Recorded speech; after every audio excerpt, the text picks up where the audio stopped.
your maths problems. As you all know, a couple weeks ago I did put out a little post and asked for you guys to send me in some questions and some math problems from some exams or textbooks or just things that you're working through from wherever you are in the world. And I would do a video in which I try to solve some of your problems. Now I must start off by saying thank you all so much to those who did send in problems and went out their way in doing so. However, I got an abundance of them both in Discord and via email. So I've only picked just a few to go through in tonight's video to help you all relax and maybe even learn a little bit at the same time. So I hope you all really do enjoy. And as I've been saying the last few videos, it's getting really close to exam season at the moment, so best of luck to everybody that has exams at the moment. If you do want to see more maths videos that can help you revise for your exams as well as sleep and ease your mind at the same time, then please don't hesitate to drop a comment letting me know where are you from, what kind of math are you studying at the moment, and what kind of content would you like to see here on the channel. That being said, if you do enjoy tonight's video and find it nice and relaxing, be sure to drop it a big thumbs up.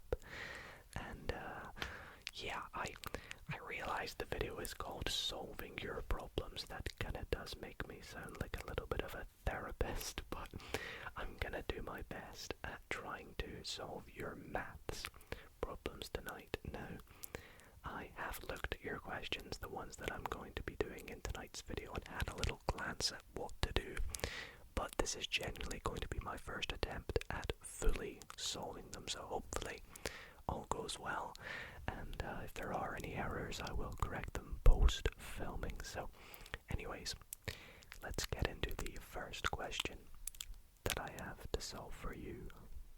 So here we have our first question, which, let me get this right, was sent in by a user called Omega via my Discord server, which, by the way, if you want to join, is in the description down below. And they are from Ireland, and this is from the maths higher level that is studied there. So shout out to Omega, thank you so much for sending this in. The question says, the equation of line K is 5x minus 2y is equal to 6. Find the slope of K. Now this is a two-part question, so there is a second part which also says find the equation of the line P, which is perpendicular to K and contains the point -2, 5. Give your answer in the form ax plus bx plus c equals 0.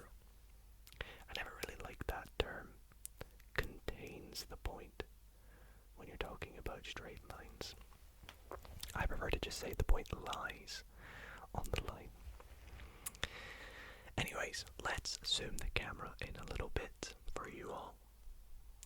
And let's get started with, I guess, the first part 1. And let's give this a go. This one doesn't seem too bad. So, the equation of the line K, let's rewrite this equation out. So we have 5x minus 2y is equal to 6. Now we want to find the slope of K. Now if you remember, the slope of a line basically just means the gradient. It is the rise over run. Now, with the straight line, we have it in the form ax plus by or so I've actually written the question out wrong. I think it should be ax plus by equals c. I do apologize about that. Let me double check. Yes, obviously I've written it out wrong. So we have it in the form ax plus by is equal to c. Now, when finding the gradient of a straight line, it's easier if we can rearrange it to be in the form y equals mx plus c. So let's see if we can do that. Well, first I think what I'm gonna do is take or add 2y to both sides and subtract 6 from both sides, just so I can get it in the form 2y is equal to 5x subtract 6. Now the final step to get y on its own, because if we want to find out what the gradient is, which is also given the symbol m, we want y to have the coefficient of 1. So here we have 2 as the coefficient as y, so we need to divide it by 2. But if we divide y by 2, we must do the same for everything. So 5x divided by 2 gives us 5 over 2x, or 5x over 2, however you like to write it. And then 6 divided by 2 is just minus 3. So now we have it on the form y equals mx plus c. All that's left to do is just inspect what m is, and we can see that the gradient m, or I guess we'll call it the slope, is 5 over 2. There we go, very nice. So for this second part of the question, we know that the line B is perpendicular to the line K. So the line K has a gradient of 5 over 2, and it intersects the y-axis at minus 3. So it's going to go, something like we've got a line that goes like this, crosses at minus 3, and it's going to go up. We don't know exactly what it's going to look like. Well, we could if we, dotted it out and stuff, but I'm just doing this very quickly. So it's going to look like that, basically. And we have a perpendicular line, which means that we have a line that is going to meet with this line at a 90 degrees angle. That's what it means for a line to be perpendicular. Now, what do we know about perpendicular lines? Well, we know that they're gradients. If we take the gradient of the first line, so we have the gradient of line K. Now I'm going to call this M sub K. Now, we know that if we take the gradient of the perpendicular line and multiply them together, we get -1. In other words, they are just the negative reciprocal, or inverse, you could say. So in order to work out the gradient of the perpendicular line, because remember, if we want to work out the equation of a line, we need the gradient and a point that lies on the line. Now we already have a point that lies on the line, so to get the gradient, we just need to substitute in our values. So we have 5 over 2 times the gradient of b is equal to -1. So all that's left to do is, well, we can kind of just quickly see that if we want to make the gradient of b here, we're obviously going to need to multiply it by a negative number, and we just do the inverse of this fraction, which is going to be -2/5. That's a really bad 5. There we go. So -2 over 5. You could also just do -1 divided by 5 over 2, or multiply by 2 over 5, which is also going to give you -2 over 5. So now we have a gradient and a point on the line. The last step for this question is just to use the equation of a line y take b is equal to mx take a. It's very important that you learn this equation. Super useful for straight line equations and questions. Now obviously our point is -2, 5. which is going to be of the form a, b. So that's what a and b are in this question. So we have y take, let me make sure I've written that out right, minus 2, 5, yep. So b is going to be 5. Our gradient is negative 2/5 x. Now, because it's subtract a, it's subtract negative 2, so it's actually going to be plus 2. Got to be very careful with that in these questions. Now I can see that we're going to want to give this question in the form ax plus by plus c is equal to 0, so I'm gonna need to take everything over to the other side. So y is, well actually, I think first what I'm gonna do is expand this bracket to give negative 2/5 x, and then plus 2 times 5 is just going to give us, let's see, it's going to give us negative 4/5. And then the next step is going to be to take everything over to one side. But I think what might make this question a little bit easier for us is if we multiply everything through by 5. Now, why am I going to do that? Well, if I multiply everything through by 5, I'm going to get rid of these nasty fractions, which just don't seem very nice. So doing so, we're going to get 5y minus 25 is equal to, the 5's are going to cancel out and we'll get negative 2x.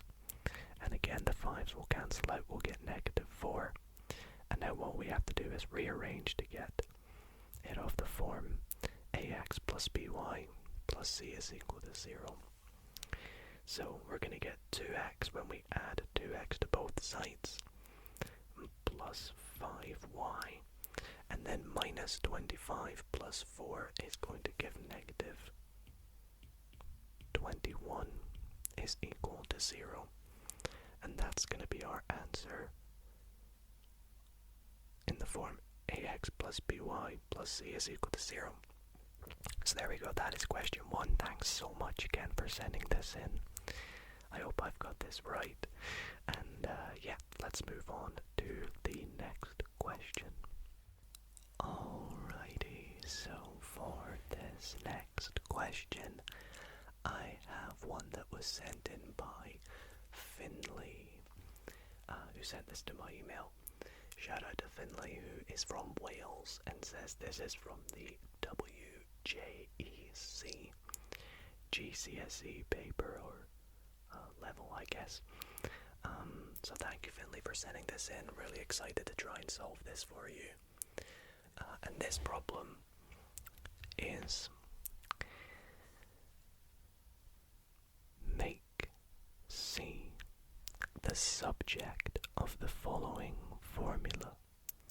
Give your answer in its simplest form. And so we have C subtract 5 is equal to 3C subtract 7 divided by D. So let's try and see if we can rearrange this formula to try and get it to be C equals something. That's what it means to make it the subject. So we want it to be of the form C equals something.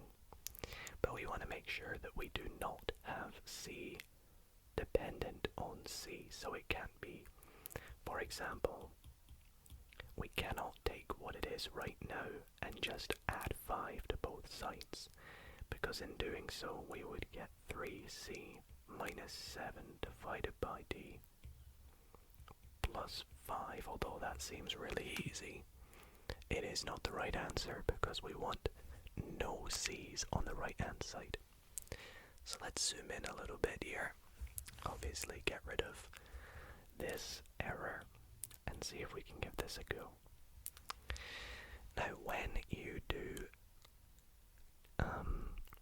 making something the subject or rearranging, it can be often useful to use bit mass in reverse. So that would mean starting by getting rid of any negatives or additions, which we can do here. However, there is one restriction that I can see that might make this easier, and that is this fraction we have over here.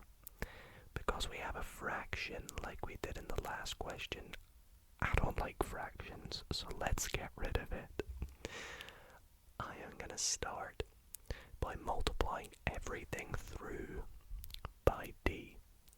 Now I'm going to do this not only because I don't like fractions, we hate fractions here, but secondly because it will clean everything up to be just one line of work. So multiplying everything through by d, on the left hand side we're going to get d times c minus 5 is equal to 3c minus 7. So now you can see we are even closer to getting c on its own. The next step I want to do is try and get all the c's over to one side. So I'm going to subtract 3c from both sides. So we have dc subtract 5 subtract 3c is equal to negative 7. The final step I'm going to do is expand this bracket. Now why am I going to do that? Well, in doing so, we get dc subtract 5d subtract 3c is equal to negative 7. Now this might seem counterintuitive because if I add 5d to both sides now, I still don't have c on its own. But this can be very helpful. Let's add 5d to both sides. We're going to get dc subtract 3c is equal to, well, let's just write this as 5d subtract 7. Now, how can we get c to be on its own? Can you see? Well, if we take out c as a factor, because we can factorize this to c, and then in brackets, d subtract 3 is equal to 5d subtract 7. Now, we can divide both sides by d subtract 3. In doing so, on the left we are just going to get c, and on the right we'll get 5d subtract 7 divided by d subtract 3. So it does seem like a bit of a tedious question. You have to do some manipulating with fractions, expanding brackets, and then refactorizing to try and get c on its own. My one piece of advice / tip for these kind of questions would always be try and get what you want to be the subject all on one side and as much as you can to the other side. And that's kind of what I did in this step here. I've got all the c's to one side and everything else that's not dependent on c, like this 5d and negative 7, to the other side. Then I can take c out as a factor, and then in doing so I just divide both sides by whatever was in the brackets, and that'll always work if you do that little tip. Anyway, that is question 2 of the video. I hope you enjoyed that. Thanks again for sending that in, Finlay. And let's move on to the next one. Next up, we have a question that was sent in from Caden from the US, from the United States, who said they are particularly studying linear algebra at the moment as one of their classes, and came across this question and was wondering if I would be able to talk about it in tonight's video. So thank you so much, Caden, for sending this in. I actually didn't mind linear algebra in university, particularly for me. Algebra wasn't my favorite, but those ones that wasn't so bad. Anyways, thanks again, Caden. Let's go through what this question asks. So this question says, determine if the columns, which I'm sorry, I've spelt wrong. If the columns of the matrix A form a linearly independent set. And then we have this matrix A, which is a 3x4 matrix with the following entries. Now, the question that Caden sent didn't actually refer to this as matrix A. I had just done that for ease of making this question a little bit easier to talk about. So, when it comes to talking about matrices and saying that the columns form a linearly independent set, what this means is that if we treat the columns as their column vectors, so for example, this column here, this first column, let's just call it like x sub 1. It's a vector, of course. We'll call this second one x sub 2 and x sub 3 for the final one. What this means is that for it to form a linearly independent set, so that would be the set of x1, I guess you don't really need to put a comma, but x2, x3. For it to be linearly independent, let's just say to be linearly independent, yep. What we need is for the matrix A multiplied by the vectors to give the sort of zero vector, for it to have that be the only trivial solution, to be the only trivial solution. What do I mean by this? Well, basically what we need to do is we need to take the vector, the matrix A, set it equal to 0, 0, 0, solve that and reduce it to echelon form. And once we've done so, if there is a trivial solution, therefore the columns form a linearly independent set. It's simple as that, and this is the reasoning for that. So, in doing so, let's take our matrix and apply some row operations. So, I am going to copy and paste this. Duplicate. Matrices can be a bit tedious due to, I was going to try and change it to blue. I swear there's a way, black. I swear there's a way I can do that style. There we go, black. They can be a bit tedious. You have to be really careful when doing your operation, your row operations. But we are going to do some Gaussian elimination. Now immediately I can see that this top row already has a 0. So I think I'm going to begin by actually we can keep it like that at the moment. What I'm going to do is use the bottom row. I'm going to use this as our pivot point. And we are going to take the second row and convert it to be row 2 minus 3 row 4. Whoops. In doing so, that'll get a 0 there, and then we can eventually switch the rows. So, doing that, we can also do the same to row 3. We can take row 3 and do row 3 plus row 4, using it as a pivot. And then once we've done this, we will have a new matrix. It's no longer matrix A, so we cannot call it that. So the first row is going to be the same, 0 minus 8, 5. The bottom row is going to be the same. but the middle two are going to change.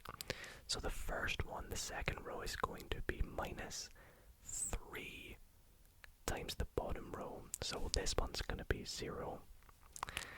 Minus 7 minus 3 times minus 3. So minus 7 plus 9 is simply going to be 2. And then 4 minus 6 is minus 2. And then the next row, we just want to add that row plus the bottom row. So this is going to be 0. 5 plus minus 3 is 2. And then 4 plus minus 4, interestingly enough, is 0. Now, why do I say that is interestingly enough? Oh, it's not, sorry. It's minus 4 plus 2, which is minus 2. Thank goodness I noticed that. So now what we can do is switch row 1 and row 4. Now in doing so, we take this, we duplicate it. Now this is me just doing this a bit of a sort of weird way. But in switching it, now we have it as our pivot point like that. And now we can make the next one here our pivot point. So our next two row operations we're going to do is take row. So we want to try and get a 0 here. So we're going to take row 3, and it's going to be row 3 minus row 2, and row 4 is going to become row 4 plus 4 row 2. Now in doing so, we will get a 0 here and a 0 here, which is what we like. So let's apply these operations now and see what we're going to get. I'm going to take it down here though. So row 1 and row 2 are going to stay the same, so I'm going to see if I can copy and paste them. It would be nice if I could. Hopefully it's not missed out any negatives. It hasn't, which is good. So let's move on to row 3. So for row 3 we want to subtract row 2, so we're going to get 0, 0, and then minus 2, minus 2. Ooh. Interesting, that's going to give us 0, 0, so it's looking like we may get a trivial solution if, I believe, in this next row, we get one value for one of the elements, and the others are 0. So let's take a look. Row 4, well, we're going to have a 0 here, we're going to have a 0 here, as we know. So we need this last column to have a single value. So we're going to have 5 plus 4 times minus 2. Now 4 times minus 2 is minus 8, so 5 minus 8 is minus 3. So we'll have minus 3. Now we can see that if we were to switch row 3 and row 4, which we don't really have to do, we can see that because we have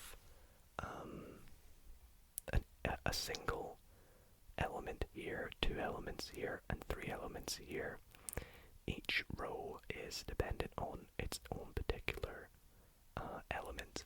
So we can say, therefore, thus, a solution exists and is trivial to ax equals 0, the 0 vector, and therefore they form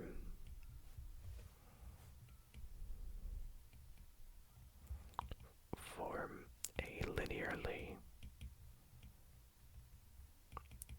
independent set. There we go. So that is a lot of work with matrices there, but it looks like I've done all the addition and multiplication correct there, and I hope my explanation was good enough. But you don't really need to understand it too much more, knowing that if you can solve it in echelon form and prove that it's the only trivial solution, then therefore it forms a linearly independent set. So that is the next question. Thank you for sending that in, Caden, and we will move on to question 4. The next question, question 4, was sent in via Discord again, and was sent by Fruit Bread, who is from Singapore, and says this is part of their O-level maths. And this looks like quite a fun question, a little bit of a tricky one at the same time, but nevertheless, we will give it our best go, so I hope you guys do enjoy. So let's take a look at what we have here. Now, I've done my best at recreating this diagram, but we have the diagram shows part of the curve y is equal to 4, subtract e to the negative 2x. Now this, because it is dependent on the function e, is obviously going to be a curve that goes up like this, and will eventually keep on going and going and going like this, but this is just part of the curve. And we can see that it crosses the axis at point A and B. So we have A over here, which crosses the x-axis, and B, which crosses the y-axis. Now the first part of this question, part 1, says find the coordinates of A and B. Now luckily, when they sent this question in, the answers were attached, but it didn't show the working, so I was able to see, I'm able to see if I've done this correct, but I'm not able to cheat, so genuinely this is me solving it. But we'll know if we've done it right. And the next part says the normal to the curve at B meets the axis C, or meets the x-axis at C. Now, I never really used that term normal, but I'm pretty sure what it means is this line here is perpendicular to the curve, or to the tangent to this curve at the point B. So if we have some sort of tangent here at the point B, this line here is perpendicular to that tangent at the point B, and it meets the axis x at point C. And then part 2 says find the coordinates of C, and therefore part 3 says show that the area of the shaded region, which I've just say shaded in blue, show that it is 10.3 units squared. Now whenever you see a question that says show, it's already got the answer in it, so you just need to try and do it right, I guess. So let's give this a go, and I've got my calculator here because I'm assuming we're going to work with logarithms and potentially e. So let's start with part I. So, find the coordinates of A and B. Well, for starters, let's rewrite out our curve, or the equation of our curve. Okay. Now, A, well, we know that the y-coordinate of A is going to be 0, because it crosses the y-axis, or the y-coordinate when it crosses the x-axis is going to be 0. So therefore, what we want to do is work out what x is when y is 0. So we can say at A, y coord is equal to 0. Then therefore, when y equals 0, we can say that 4 minus e to the negative 2x is equal to 0. And now it's just a little question of, just the matter of solving for x, really. So I'm going to start by rearranging to get that e to the negative 2x is equal to 4 by adding e to the negative 2x to both sides. And now I'm going to take the natural logarithm so that will get rid of the e. So ln is the natural logarithm, and ln of e is just 1. So getting rid of that, we will have that negative 2x. Now because I'm taking the natural logarithm of the left-hand side, sorry about this, let me zoom in for you guys. I have to do the same to the right-hand side. So we have the natural logarithm of 4. Now, when I see this here, I immediately want to just say that x is equal to negative ln 4 over 2. However, this is not the right answer because I can see in the answers that the x-coordinate is negative ln 2. Now I think the way it has got that, or they have got that, I can actually start to see it now, is they have rewritten ln 4 as ln of 2 squared, and therefore because you have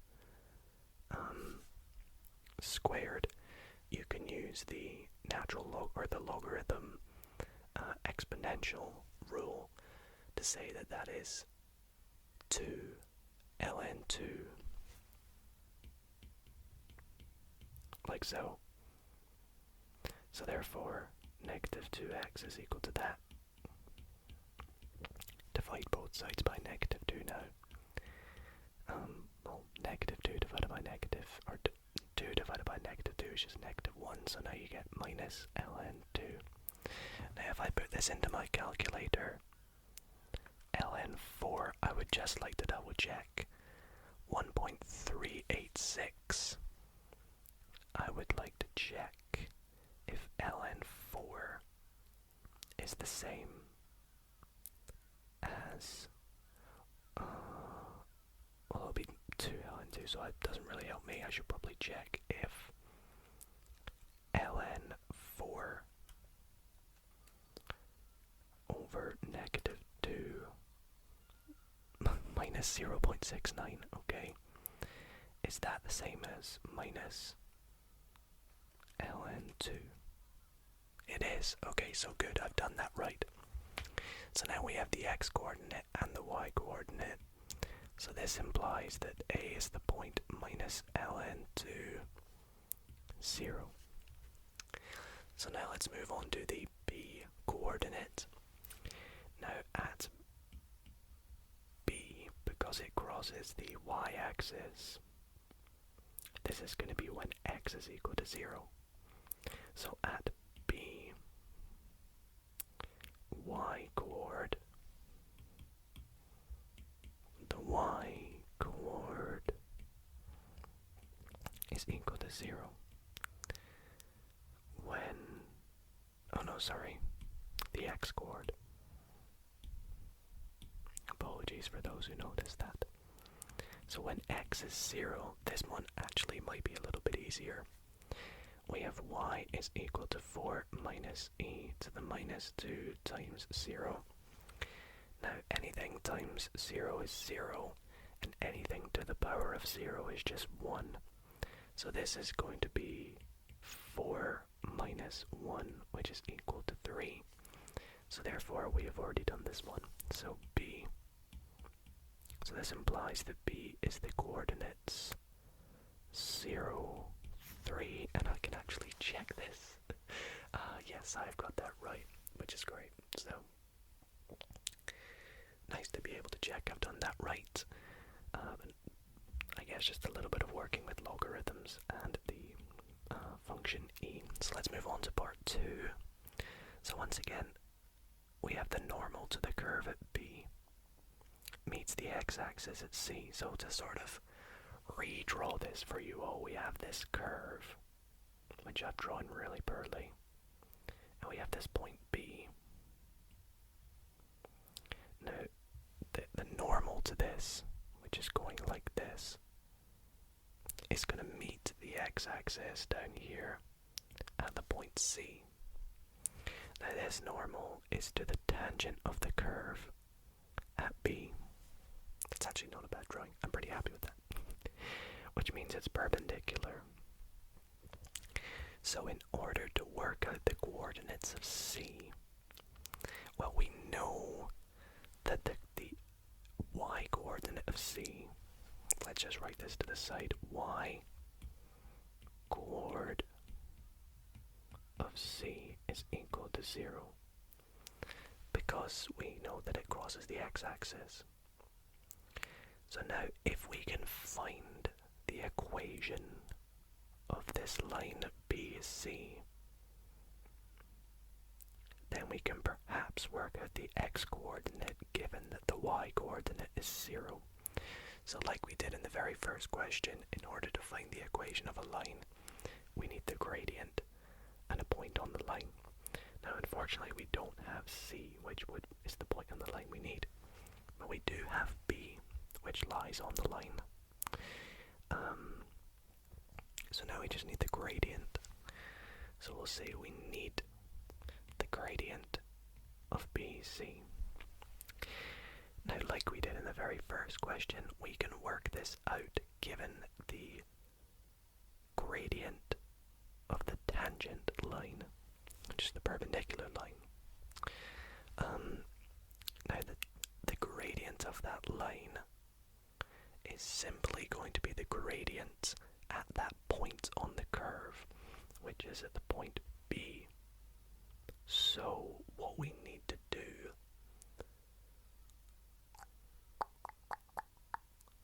I believe is differentiate.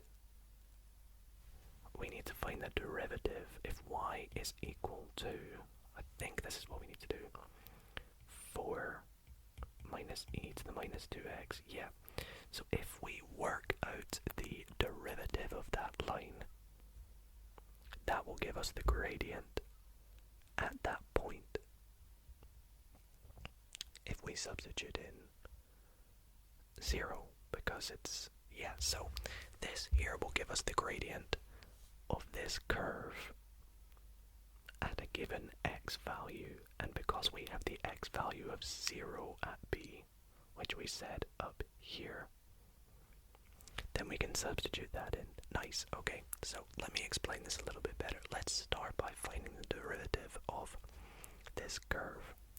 So the derivative dy by dx, the 4 is just going to disappear, and the derivative of e to the something x is just e to the something x, but you want to multiply by -2 because you multiply by, or you just use the chain rule. So you multiply -e by -2, which is going to be 2e to the -2x. So that is going to be our derivative of the curve at a given point. Now to work out the gradient of the tangent to the curve at point B, we want to substitute x equals 0. So when we do that, we're going to get 2e to the -2 times 0, which once again is just 2 times 1, which is 2. So now we know that the gradient of B, or gradient at B I should say, apologies, times the gradient of the normal, which we are calling BC, is equal to -1. So 2 times the gradient of BC is equal to -1. Therefore, the gradient of the normal is equal to, it's going to be -1/2, right? Sometimes I change how I do my fraction lines, and I do apologize, it's not consistent. I do that with my 2's as well, I don't know why. Alrighty, so now we need to work out the equation of the normal. So we have the gradient, and we have a point on the line, which is B, which is 0, 3, which is in the form of A and B. So now once again we're just going to use our equation, y take B is equal to m, x take A. So y take B, which is 3, it is 3, right? Yeah, is equal to -1/2 x. It's just going to be x subtract 0, so it's just going to be -1/2 x. So now, to work out the y coordinate to work out the x coordinate, since we know that y is 0. So at y equals 0, we have negative 3. So substituting in y is 0. 0 minus 3 is just minus 3, is equal to negative a half x. Now what we have to do is solve for x, which we can see it's just going to be 6, because you multiply it by 6 to give negative 3. So, there we go. Alrighty, so now we therefore know that c is the coordinates 6, 0, and I can see in my answers that is indeed correct. Nice. So we are going to move on to the final question, which technically we have the answer for as well already, which says, find or show that the area of the shaded region is 10.3 units squared.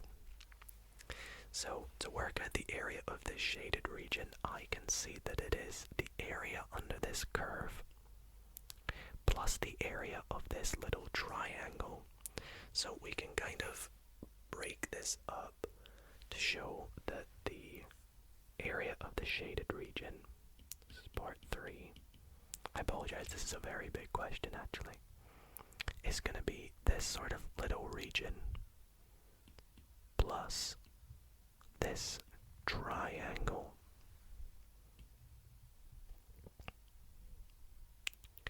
I apologize, this is a terrible drawing. Now for the area of this shaded region, and here we have to use an integral. But for this region, we can use the formula half base times height. So this one here is a little bit easier. We can see this is just a half. Well, the base is going to be 6, and the height is going to be 3. So this is going to be 9. Now where do I get these values from? Well, if we take a look, it goes from 0 to the x coordinate of 6, and it goes from 0 to the y coordinate of b, which we said is 3, so a half base times height. Now for using the integral here, this is going to be, I probably shouldn't be using squiggly lines if I'm also doing an integral.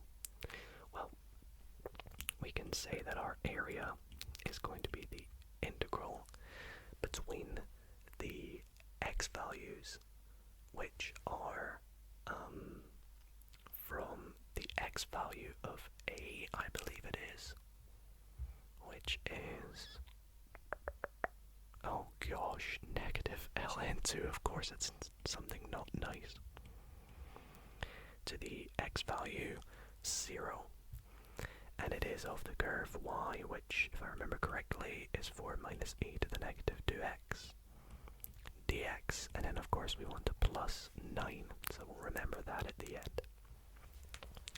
So let's do some integration. So integrating this, 4 is just going to become 4x, and then negative e to the negative 2x. Well, the integral, let's do this in like red, the integral of anything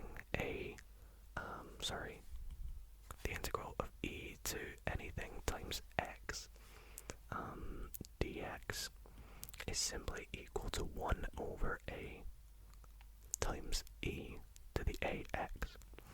Now I learned this in advanced higher. It's just kind of one of those things you remember, because the integral of e to the x is e to the x. So e to the ax integrated is 1 over a e to the ax.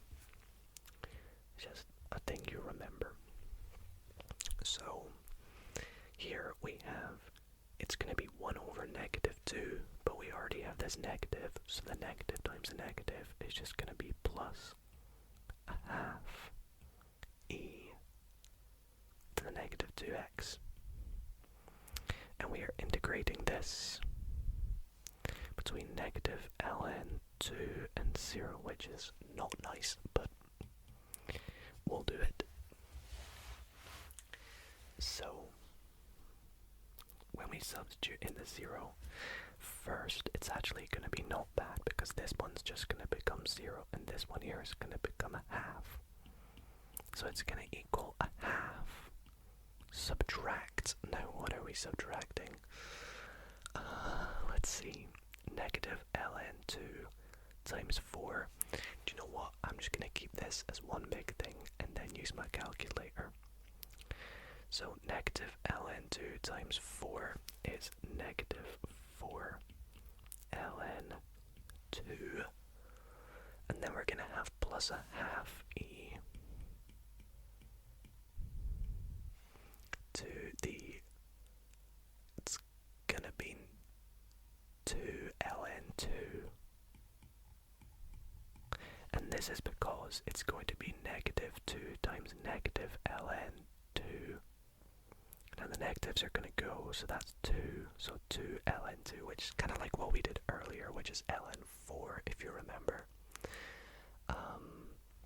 But because we have this e to the ln, that's actually going to cancel out, and it's just going to be a half times 2 squared, which is 4.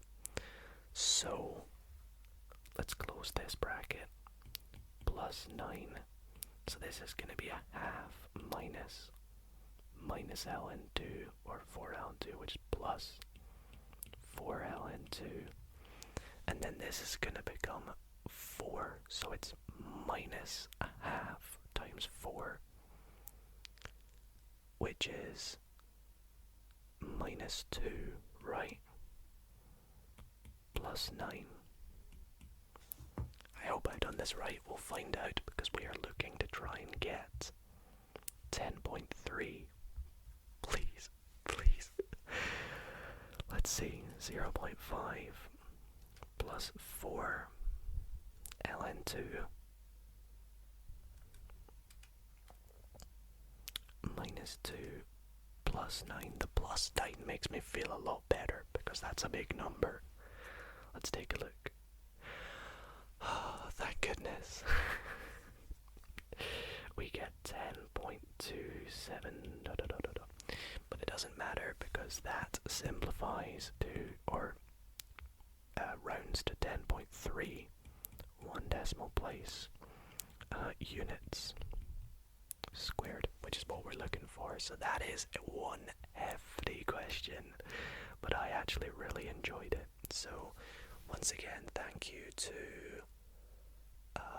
Fruit Bread from Singapore for sending this in.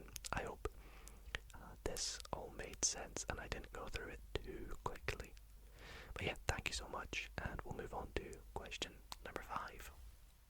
Question 5 was sent in by Matt in my Discord server, and I hope I have got this question written out right because the pic was a little bit blurry, but nevertheless it looks like a pretty fun question to give a go.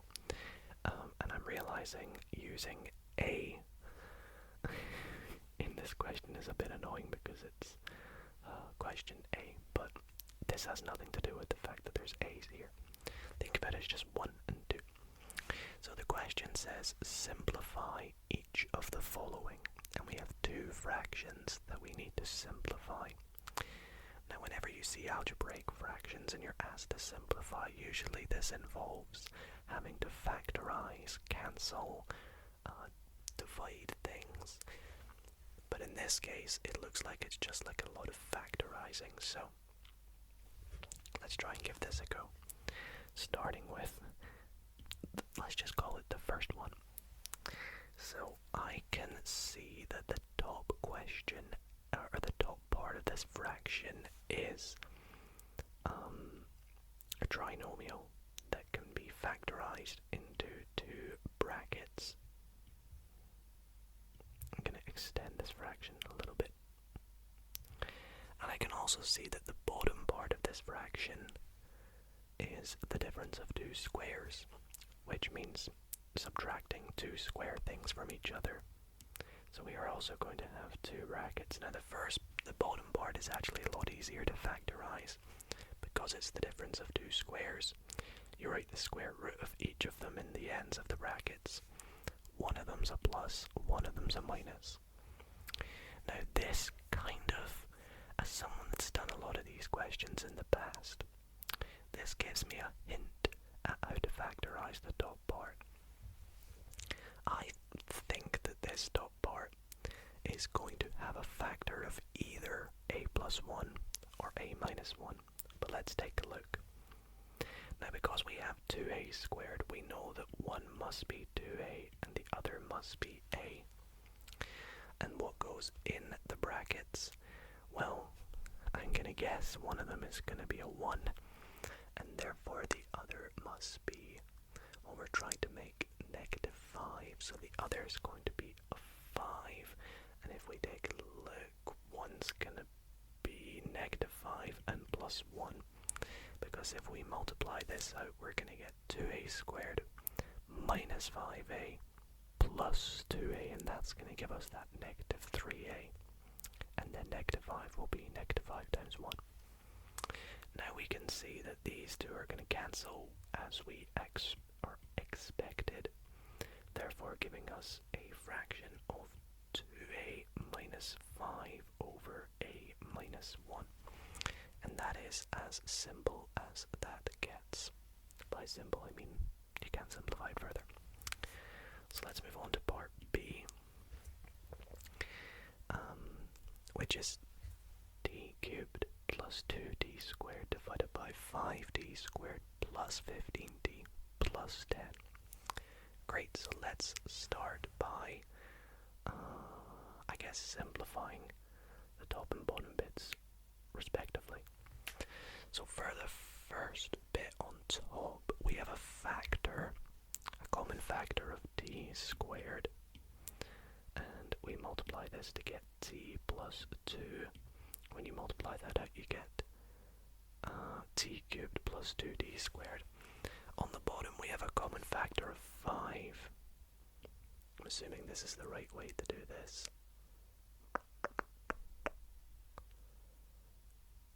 I believe so. We have 5, and then we're going to have d squared plus 3t plus 2. Yeah, this has got to be the right way to do this. Then, when we factorize this further, on the top we still have d squared, d plus 2, and on the bottom we can factorize this trinomial to get our t's. We're going to have a 2 and a 1, and then we can obviously see this is going to be a plus because it's going to cancel with that, and we have another plus, so that's going to be t plus 1. That there will factorize or expand to give you that. You can see you're going to get plus 2d plus another 1d, which is plus 3d. 2 times 1 is going to give you that 2 at the end. So now we can see this is going to cancel with this, giving us our final answer of t squared divided by 5 times d plus 1. Now I guess you could expand that bottom bit to give you 5d plus 5, but if you want to write it as simple as possible, factorizing it is probably the nicer thing to do. Anyways, that is that question done. Not so shabby. Hope you guys liked it, and we will move on to the next one.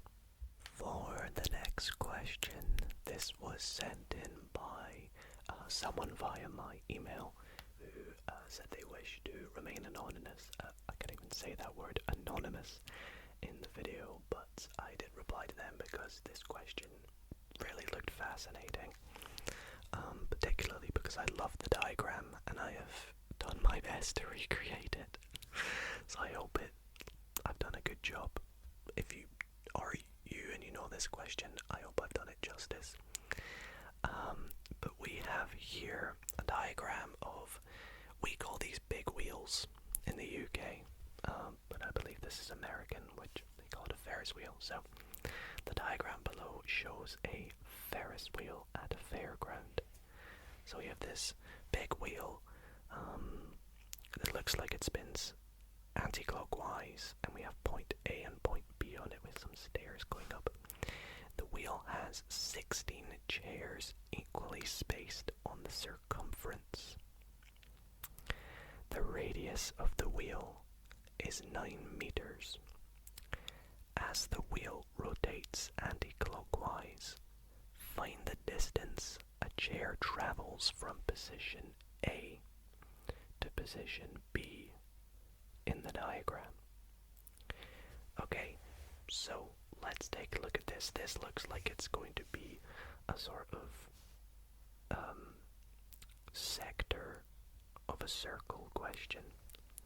So let's take a look. If we have, let's take one chair and another chair on the Ferris wheel, and we'll put a point here and a point here, and let's sort of connect it up like so, and it's going to rotate this distance. We'll call this distance D. This is the distance it takes for it to move from one point to another, because there are 16 points. So from the first point to the next point, point 2, you could call it. You could call this point 1 and point 2. So for it to go from point 1 to point 2, we need to work out the distance it travels. Now to work that out, that is simply going to be 1/16 of the total circumference of the circle, because there are 16 points along the circumference. So if we can work out the circumference of the circle of the wheel, which is nice and easy, we just use pi d, which is going to be, well, the radius is 9, so the diameter is twice the radius, which is 18, so it's going to be 18 pi.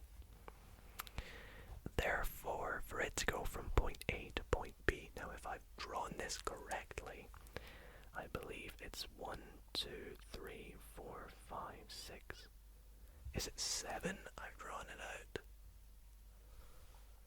It goes 7 spaces, I think. So it moves 7 points.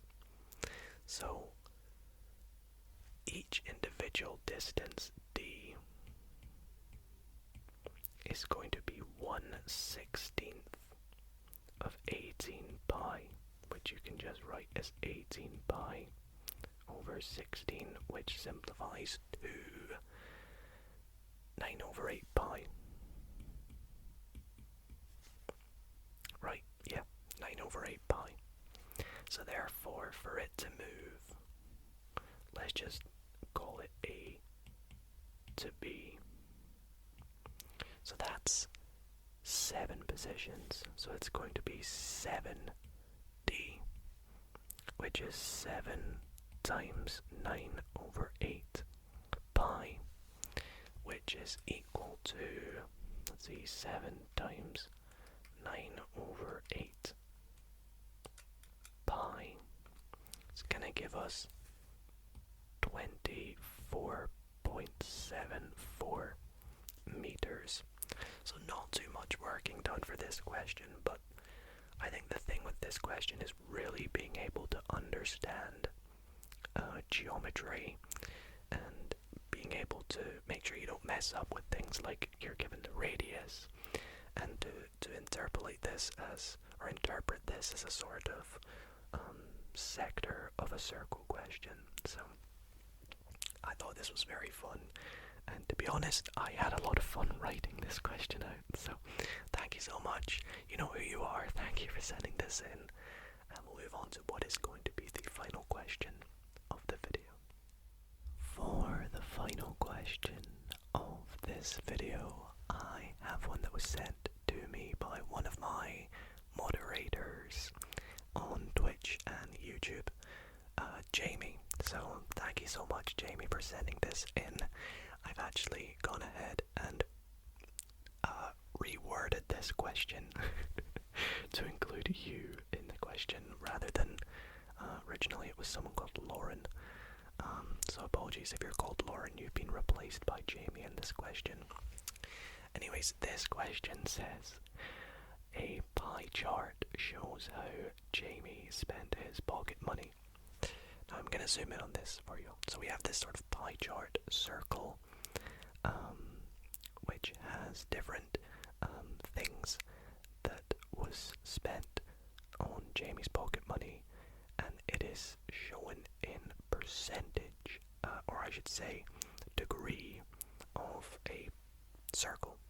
So for example, we have food and drink, which was 90 degrees of the circle, which is or right angle, which is 90 degrees. Music and games made up 100. 70% was on clothes, 20% was on transport. That's what DPST dot means. I couldn't write or fit transport. And then sports is 80. So we immediately know that there's 360 degrees in a circle. So 80 plus 20 is 100, plus another 100 is 200, plus 70 is 270, plus 90 is 360, as we expect. Let's see, what does part A say? What fraction of his pocket money did he spend on sports? And part B says Jamie spent £14 on clothes. How much did he spend on transport? Sounds like one of those questions where it's like completely different from what it gives you. But we'll give this a go. So let's take a look. So for part A, what fraction of his pocket money did he spend on sports? Now, we know that 80 degrees of his pocket money, or of this entire circle, was spent on sports. And we know that there's 360 degrees in a circle.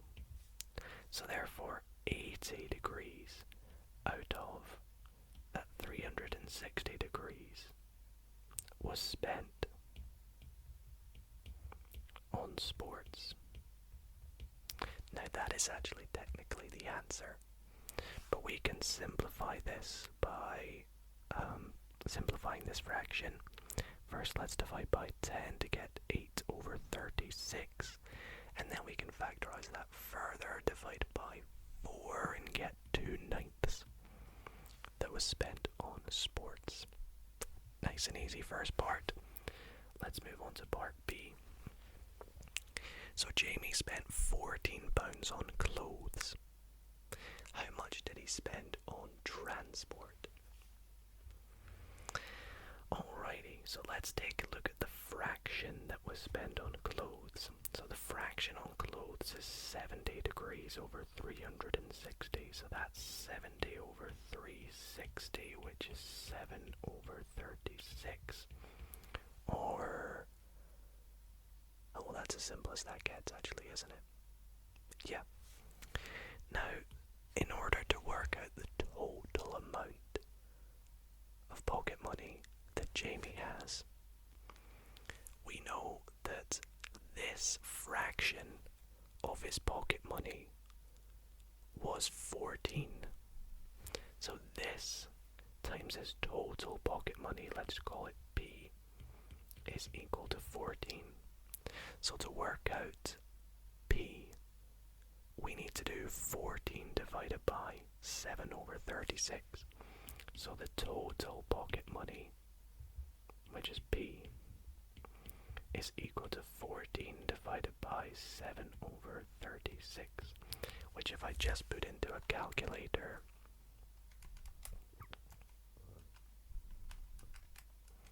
is 72. So that's how much total pocket money Jamie has. Now, in order to work out how much was spent on transport, once again we know it is 20 degrees over 360. So transport is equal to 20 over 360, which simplifies to, what's that, 1/18. So we want to work out what 1/18 of 72 is. So 1/18 times 72 is equal to 4.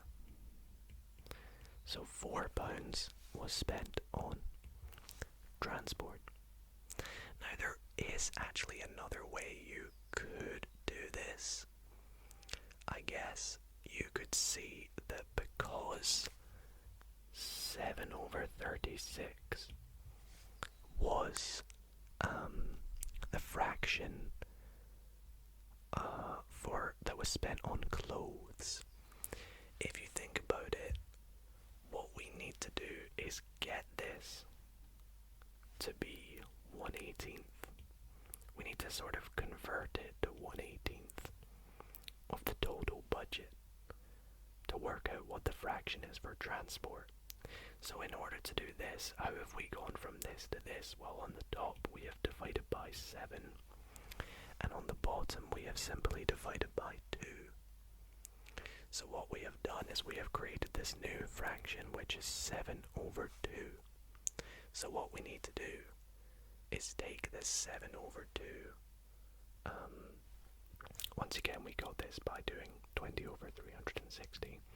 Is take this 7/2 and divide it by the total that was spent on clothes, which was the original thing that we were told, which is 14. And you should see that 7/2 divided by 14. Oh, should it be multiply maybe? Have I got this wrong? Hang on, do you flip the fraction maybe? Hang on a minute, where have I gone wrong? That's where I've gone wrong. So it's meant to be 2/7 because you flip the fraction. Wait, I feel like that should be right though. 7/2 divided by 14.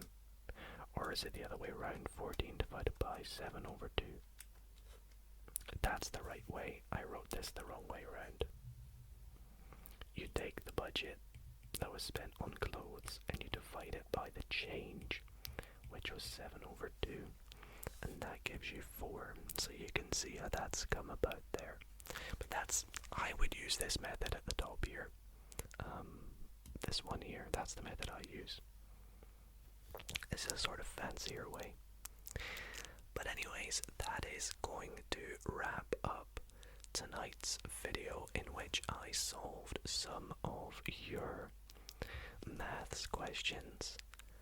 I must say thank you so much for everybody who went out of their way to send some in. I got absolutely loads, so much so that I am thinking about doing a part 2 to this. So if that is something you guys would like to see, let me know in the comments section down below and I can look into doing that. Also, let me know if your question came up and hopefully I have helped you in solving it. And in which case, if you would like to download the PDF to this file, I'll pop a link in the description as well, if that helps you with your studies in any ways. But other than that, I want to thank you all so much for watching. Be sure to like and subscribe. Sleep well, everybody, and I'll see you in the next